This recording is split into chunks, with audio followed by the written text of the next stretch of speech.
ಇತ್ತೀಚೆಗೆಲ್ಲ ಬೆಳವಣಿಗೆಗಳು ಒಂದಷ್ಟು ಆಡಿಯೋ ತಾವೆಲ್ಲ ನೋಡಿದ್ರಿ. ನಾನೊಂದು ಮಾತು ಹೇಳ್ತೀನಿ. ಇವತ್ತಿಗೆ ಒಂದು 4-5 ತಿಂಗಳ ಹಿಂದೆ ಇಲ್ಲೇ ಕೂತಿರೋ ಮೊದಲನೇ ಸಾಲಿರೋ ಎಲ್ಲ ಪತ್ರಕರ್ತರು ನಂದು ಶಿವಣ್ಣ ಇದಕ್ಕೆ ಹೋಗ್ಬೇಕಾಯ್ತು. ಒಂದು ಘಟನೆ ನಿಮ್ಗೆ ಹೇಳಬೇಕು, ಜನಕ್ಕೆ ಗೊತ್ತಿರಲಿ ಅನ್ನೋ ಕಾರಣಕ್ಕೆ ಹೇಳ್ತಾ ಇದ್ದೀನಿ.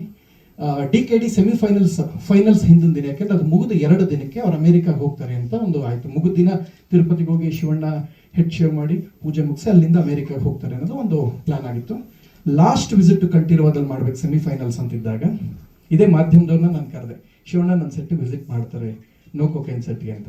1:30-2 ಗಂಟೆ ನಿಮಗೆ ಊಟದ ಸಮಯಕ್ಕೆ ಮಾಧ್ಯಮಕ್ಕೆ ಬನ್ನಿ ಅಂತ ಹೇಳಿದ್ದು. ಶಿವಣ್ಣ ಬಂದಿದ್ದು 4-4:30. ಯಾಕೆ ಈ ಮಾತು ಹೇಳ್ತೇನೆ, ಮಾಧ್ಯಮದವರಾಗಲಿ ಜನ ಎಷ್ಟು ಪ್ರೀತಿಸ್ತಾರೆ ಅಂತ. ಯಾರೋ ಹೇಳ್ತಾರೆ ಆಡಿಯೋ ಮಾತಕ್ಕೆ ಕಿವಿ ಕೊಡಬೇಡಿ. ಸೊ ಒಂದು ಮಾತು ಯಾಕೆ ಹೇಳಬೇಕು ಅಂತ ಅನಿಸ್ತು ಅಂದರೆ, 2-2:15 ಇರೋ ಎಲ್ಲ ಮಾಧ್ಯಮದವರು ಬಂದರು ಶಿವಣ್ಣ ಬಂದಾಗ. ಬಟ್ ಶಿವಣ್ಣ ಬಂದಿದ್ದು 4 ಗಂಟೆ ಆಯಿತು.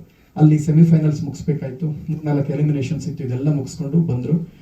ಆಗ ಮಾಧ್ಯಮದವ್ರ ಬಾಯಲ್ಲಿ ಕೇಳಿದಂಥ ಒಂದು ಪ್ರಥಮ್, ಯೂಶಲಿ ಎಲ್ಲರೂ ಒಂದು ಕಡೆ ಅರ್ಧ ಗಂಟೆ 1/4 ಗಂಟೆ ಲೇಟರ್ ಹೊರಟೋಗ್ತೀವಿ, ನಾವೆಲ್ಲರೂ ಶಿವಣ್ಣನಷ್ಟು ಪ್ರೀತಿಸ್ತೀವಪ್ಪ, ಆ ಕಾರಣಕ್ಕೆ ಇರ್ತೀವಿ. ಸೊ ಯಾರೋ ಏನೋ ಹೇಳೋದು, ಪ್ರತಿಯೊಬ್ಬ ಅವ್ರ ಅಭಿಮಾನಿಗಳ ಆಯಸ್ಸು ಒಂದೊಂದು ದಿನ ಇದ್ರು, ಇನ್ನೂ 100 ವರ್ಷ ಚೆನ್ನಾಗಿರ್ತಾರೆ. ಯಾರ ಮಾತಕ್ಕೂ ತಲೆ ಕೆಡಿಸ್ಕೊಳ್ಳೋಕ್ಕೆಲ್ಲ ಹೋಗಬೇಡಿ. ಒಳ್ಳೇದಾಗ್ಲಿ, ನಮ್ಮ ಚಿತ್ರರಂಗ ಚೆನ್ನಾಗಿದೆ. ಒಂದ್ ಸೆಕೆಂಡ್ ಇದೇ ಪ್ರೀತಿ ವಿಶ್ವಾಸ ಹೊಸಬ್ರ ತಂಡದ ಮೇಲೆ ನೀವೇನು ಮಾಧ್ಯಮದವ್ರು ತೋರಿಸೋರು ನಮ್ಮತ್ತ ಹೊಸಬ್ರ ಮೇಲೂ ಇಲ್ಲಿ ಅಂತ ಈ ಮೂಲಕ ನಾನು ಕೇಳ್ಕೊಳ್ತೀನಿ.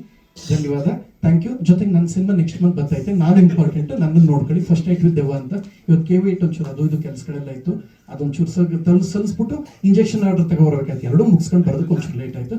ನಾನು ಇಂಪಾರ್ಟೆಂಟು, ನಾನು ಮರಿಬೇಡಿ. ನಂತರ ಟ್ಯಾಲೆಂಟೆಡ್ನು ಬೆಳೆಸಿ, ಕಲಾವಿದನ್ ಬೆಳೆಸ್ತೀರ ನನ್ಗೆ ಬೆಳೆಸಿ ಅಂತ ಹೇಳ್ಬಿಟ್ಟು ಇಲ್ಲಿ ನಿಲ್ಲಿಸ್ತಾ ಇದ್ದೀನಿ. ಅದು ಕಟ್ ಆದ್ರೂ ನಾವು ಸೇರಿಸ್ಕೊತೀವಿ, ನೀನು ಕಟ್ ಮಾಡ್ಕೋ, ಬೇರೆಯವ್ರು ಸೇರಿಸ್ತಾರೆ. ಸರಿಯಾ? Thank you.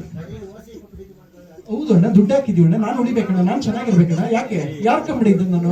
ಯಾಕೆ ಆಯ್ತು, ಅವ್ರು ಹೇಳಿದ್ದೀನಿ ಒಳ್ಳೇದು ಹೇಳಿದ್ದೀನಿ ತಾನೆ. ನಿರ್ಮಾಪಕರು ದುಡ್ಡು ಹಾಕೋರು ಒಳ್ಳೇದಾಗ್ಲಿ ಅಂತ ಹೇಳಿದ್ದೀನಿ ತಾನೆ, ನಿರ್ದೇಶಕರು ಒಳ್ಳೇದಂತ, ಹೀರೋ ಒಳ್ಳೇದಾಗ್ಲಿ ಅಂತ ಹೇಳಿದ್ದೀನಿ. ಹೈದರಾಬಾದಲ್ಲಿ ಕೂತಿರೋ ಹೀರೋನ್ಗೂ ಚೆನ್ನಾಗಿರ್ಲಿ ಅಂತ ಹೇಳಿದ್ದೀನಿ, ಸುದೀಪ್ ಚೆನ್ನಾಗಿರ್ಲಿ ಅಂತ ಹೇಳಿದ್ದೀನಿ, ಕೋಟ ಪ್ರಭಾಕರ್ ಚೆನ್ನಾಗಿರ್ಲಿ ಅಂತ ಹೇಳಿದ್ದೀನಿ. ಮತ್ತೆ ನಮ್ಮ ಪ್ರೇಮಿ ಎಲ್ಲ ಯಾಕಮ್ಮ? ಯಾಕೆ ಯಾಕೆ ವೈ ನಾನು ಚೆನ್ನಾಗಿರ್ಬೇಕು ಅಂತ ಹೇಳ್ತಾರೆ. ತಪ್ಪ ಹಿಂಗ ಬನ್ನಿ ಹೊರಗಡೆ ಮಾತಾಡ್ತೀನಿ, ಕ್ಯಾಮ್ರಾ ಇಟ್ಟಿರ್ತೆ, ಇದಕ್ಕೆ ಗೌರವದಿಂದ ಪ್ರೀತಿಯಿಂದ ಹೇಳ್ತಾರೆ. ನಮ್ಮ ಲವ್ ಇದೇನಾ ಪ್ರತಾಪ್ ಚೆನ್ನಾಗಿರ್ಬೇಕು ಅಂತ ಫೋನ್ ಮಾಡಿ 100 ಸಲ ಹೇಳ್ತೀರಿ ಹಿಂಗ? ಆಯ್ತು, ಥ್ಯಾಂಕ್ ಯು, ಧನ್ಯವಾದ ಅಣ್ಣ.